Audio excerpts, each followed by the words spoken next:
आदिवासी समाज सरना जो सिरमटोली केंद्रीय सरना समिति है, इसके तत्वाधान में लगातार आंदोलन 3 महीने से कर रहा है। और जो रैंप का मामला है वो ठंडा नहीं हो रहा है और लगातार आंदोलन चल रहा है। यदि बताइए कि इतना आंदोलन के बावजूद ये लीपापोती का काम चल रहा है।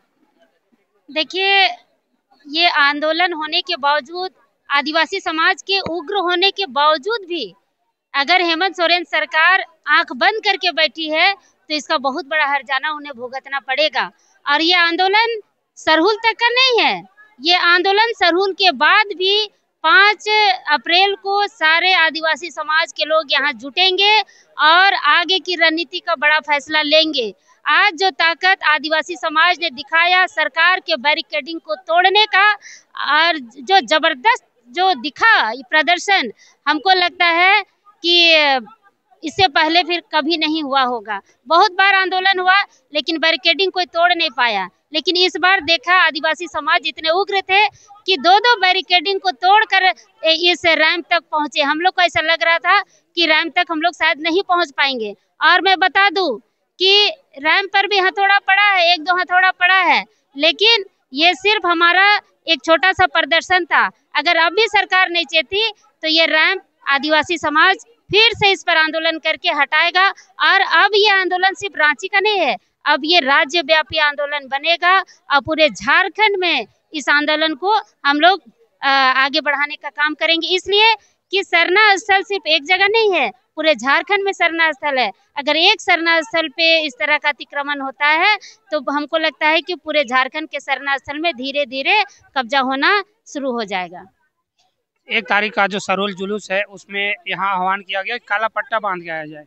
तो बिल्कुल काला झंडा भी दिखेगा, आपको काला पट्टा भी दिखेगा, लोग काला पट्टा भी लगाकर सरकार के विरोध में निकलेंगे। और यहाँ पर जो मुख्यमंत्री जी का आना है, जो निमंत्रण दिया गया मुख्यमंत्री जी को, उसका जबरदस्त विरोध होगा। और हम तो कहते हैं कि मुख्यमंत्री जी को यहाँ नहीं आना चाहिए, क्योंकि समाज ने यह निर्णय लिया कि मुख्यमंत्री जी को हर हाल में हम लोग घुसने नहीं देंगे।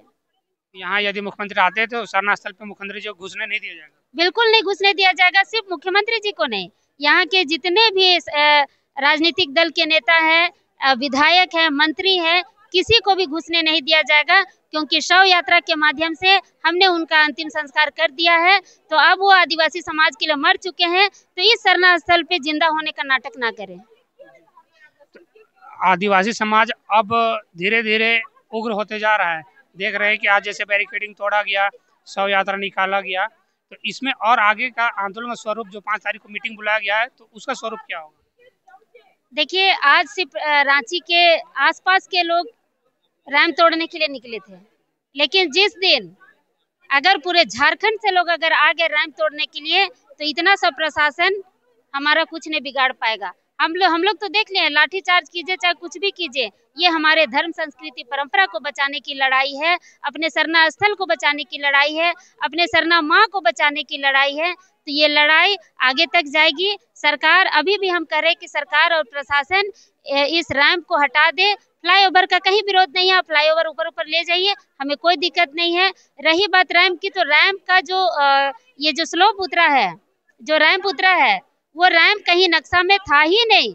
इसे अचानक यहाँ पर नक्शा चेंज करके उतारा गया है और अचानक से हमारा 10 फीट का बाउंड्री वाल भी लिया गया है, जिसे समाज फिर से वापस लेना चाह रही है। और अगर हम 10 फीट अगर अपने सरना स्थल को वापस लेते हैं तो ये जो रास्ता है वो भी आने वाला दिन में ब्लॉक हो जाएगा। जैसे ये बता रही हैं कि आदिवासी समाज अब उग्र हो गया है और बाकायदा ये निर्णय लिया गया है कि सरहुल के दिन ये हाथ में काला पट्टा भी लेकर आएंगे और काला झंडा भी दिखाएंगे। यदि मुख्यमंत्री यहाँ आते हैं या कोई भी विधायक भी यहाँ आते हैं तो उनको यहाँ घुसने नहीं दिया जाएगा, क्योंकि उनका शव यात्रा निकाला गया था और उनका अंतिम संस्कार किया गया था। जितने भी आदिवासी विधायक हैं, मंत्री हैं, वो आदिवासी समाज के लिए, ये इनका कहना है कि उनका मृत्यु हो चुका है, उनका अंतिम संस्कार हो चुका है। आप बने रहिए हमारे साथ और देखते रहिए झारखंड एक्सप्रेस 24/7 न्यूज़।